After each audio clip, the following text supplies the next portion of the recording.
as it stands, this is if the Bosnians do go on to complete that victory. So the Swiss roll on as group winners into the round of 32. I'm so sorry, that was uncalled for. Brilliant, the Canadians do go on as well, but they have lost the home advantage, which they would have got as the group winners too. So what do you make of that, Kenny? Yeah, you just felt the Swiss forced the issue at the start of the second half. They had to, of course, second the group. They wanted to win this, so the intensity was better, got themselves ahead. And at 2-0, you just felt the game was over. But credit to Canada, so they dug a little bit deep, found something. Probably the best goal of the tournament, potentially, got them back into the game. And that gave them a huge amount of belief. They kept pushing, a couple of half chances between then and the end of the game. But overall, probably the Swiss just about deserved their win. Did the Canadians not just leave it too late, Kevin? They made a few changes, Joanne, and they've got them. So listen, for the last half hour, they were what I would have expected more of the whole game. They're at home. Like, you know, you'd expect that fight, that spirit, creating chances. Then did the manager get it wrong? Did he get his team wrong? He possibly did, but he made the changes. That's why they're there. And listen, like a lot of teams in this tournament, they seem to start games slow so far in the group stages, and they came good as the game went on. Too late for them, but listen, they're through. It's a good Swiss side, though. You know, they've played very well against a good Swiss side, created chances. I wouldn't be overly critical of them. Some of their defending for a couple of the goals is poor, but they probably should have come out of that game with something with the chances created in the last 10 or 15 minutes. Go on. You know, we talked beforehand about teams going into a game happy for the draw, and I felt like they were almost within the confines. They were like happy just to be there and get through that game. And well, see, they only needed the draw. Yeah, could that's that be it? Yeah, and maybe that mindset crept into them beforehand, but there was a lack of urgency about how they played, which it wasn't like what I'd seen in the first few matches. So that was disappointing from there. And then as soon as they got that goal, you could see there was a sense of that we can get back in this. Boytoff Switzerland handled it very well, controlling the middle of the park, which I think was really important. And I think as soon as Manzambi went off, they lost that threat, didn't they, in behind. So that's Canada grew into confidence with them off the pitch. And Bolo and Manzambi, they were stretching the defence there, putting pressure on them. And they deserve, I think, on top of the game, for the majority of it, Switzerland were probably the better side. Canada had the fray at the last kind of 20 minutes or so, but I think Switzerland were dominant. And is that particularly impressive, despite Kenny's assertion that they're an average team? I mean, they were there in the home of the Canadians. The Canadians had won their last 5 games. So they hadn't been beaten in Vancouver since 2016. Like, you saw how their manager, we spoke about... Well, actually, we didn't speak about it before, and we were going to speak Kenny about it. very much so wanted to talk about it. We saw how spirited their manager was, how he was trying... Listen, when you see him interviewed before the tournament started, creating an atmosphere, creating a home. You know, we're in Canada, we're in the World Cup, trying to get out of the crowd what you'd want, like a home club team atmosphere. I don't know if we saw that there, but we saw a performance in the second half, like a team who have fighting spirit, who are decent.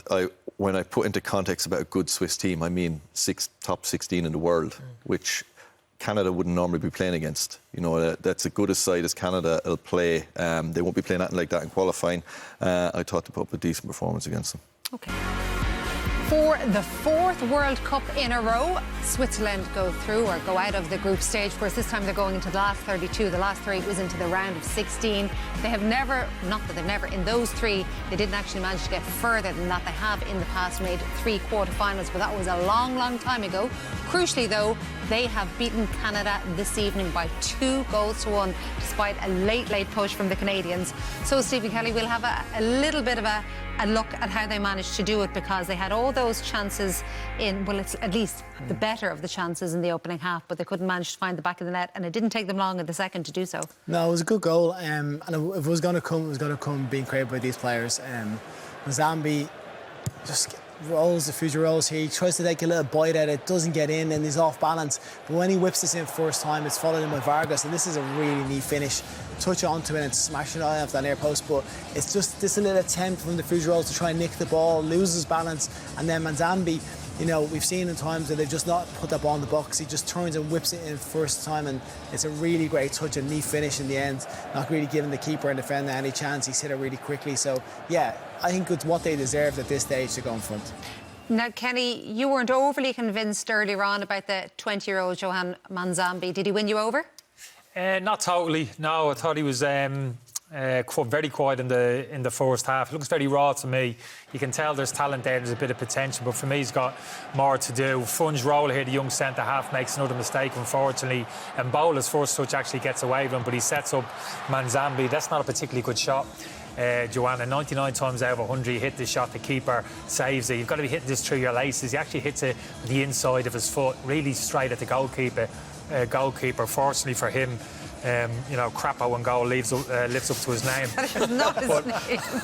But I think he's young and he's raw, this young boy. I'm not exactly sure what his best position is, but that could come in time. I think he's shown he's had moments and glimpses so far in this competition to potentially the type of player he could be, but he's still got a long road to travel.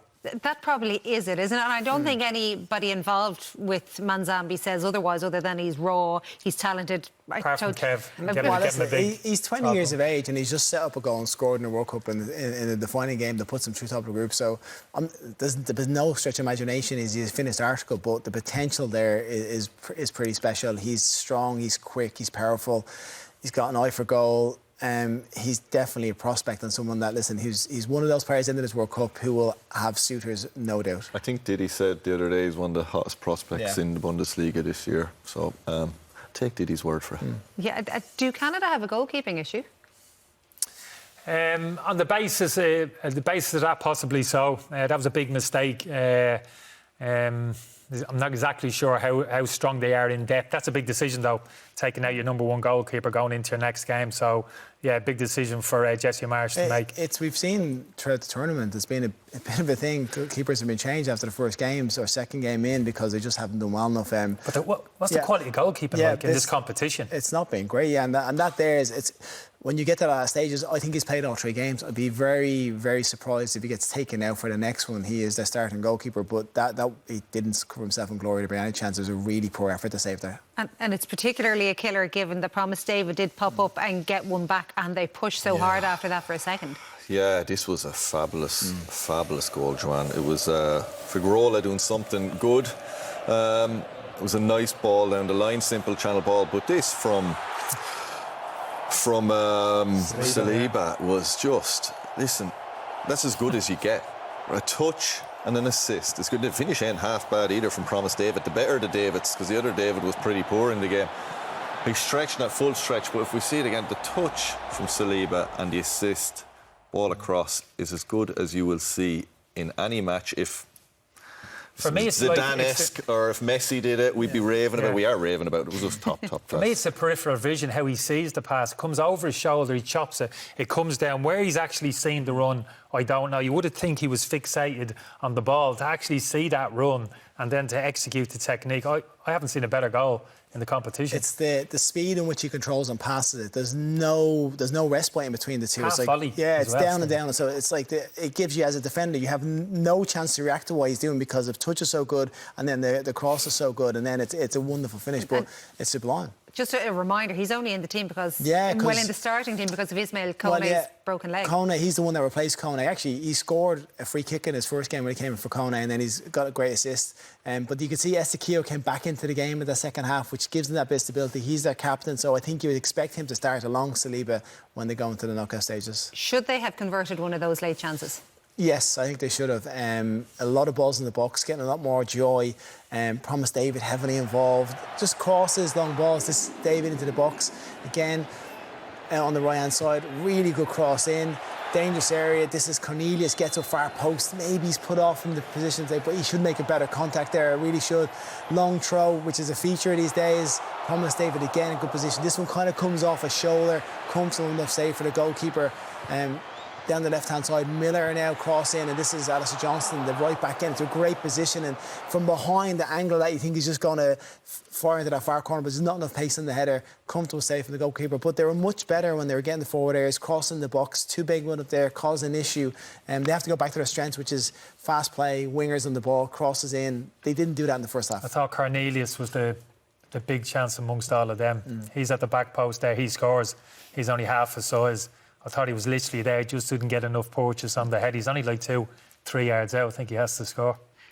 Would you like to know what Jesse Marsh had to say afterwards? Not particularly, no. Tough. Yeah, they'd be going to LA. They would have been in Vancouver, of course, in the round of 32 had they been group winners, but it's probably going to be Korea. That's as it stands at the moment. That could all change as matches go on. And it was Alphonso Davies he was talking about there, the Bayern Munich defender, considered their greatest player of all time. He's been talking about him being available the last couple of games.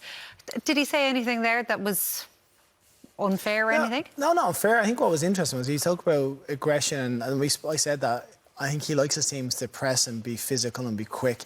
But then he kind of contradicts himself by saying I was going to go to a back five. But that then leads into the fact you're going to sit back in defence. So I'm kind of like, that's a little bit contradictory from how you want to set up and how you want to play to trying to contain something. They didn't really have a lead. They weren't containing a lead. They weren't containing a draw. And that was the mindset I said that may have crept into that side, that may have stopped them doing what they've done to get to this stage, which is be on the front foot and press high and be quick. Whereas if in that mindset was coming from him that they wanted to sit back and contain and well, to be fair, he said that he wishes he'd done that, but that they hadn't done it. Yeah, because as he finished his interview, how important it would have been for them to be at home. You know, that draw gets them top of the group. He's been creating that atmosphere. They have to go to LA now. It won't be the same for them. You know, when you're an underdog, when you're a country like Canada, you need everything on your side to get further. They're going now as a second place team. I suppose he sees it as away from home. It'll be a tougher game for them. They were 45 minutes away from topping their group, which no one would have expected coming into this tournament. They were seen as, listen, they can get third place, maybe they're not. They were very, very close to getting top of their group. Kenny, you made that point beforehand about teams going in potentially setting up to not win, and that this is an example of what could happen if you set your team up to go in and think let's get the draw, and you don't go to win it, then you can end up losing. Well, if he'd have set it up, I know, if he'd have changed it, he'd have got the draw that he needed, but possibly. Maybe, yeah. Yeah, but he said he wished he'd done it. Yeah. But he didn't do it. Yeah. And for me, the strongest managers, the bravest one, they're not worried about perception, how it looks. If their gut feeling tells them it's the right thing to do, they trust their judgment and they make the decision. He didn't. So for me, that's a manager who's a little bit weak-minded and not in the elite category of managers. He just admitted to it there. He felt he should have made the decision, but he didn't. Why didn't he make the decision if he felt it was the right thing to do? Well, he didn't say it was because of outside noise, and some people might argue, isn't it a sign of strength to admit that you possibly got something wrong? No, it's a big mistake. It's a big mistake. But the big managers in the most pressurised environments, and that was a pressurised environment going into the start of that second half, they take that responsibility on their own shoulders, and he wasn't prepared to do it.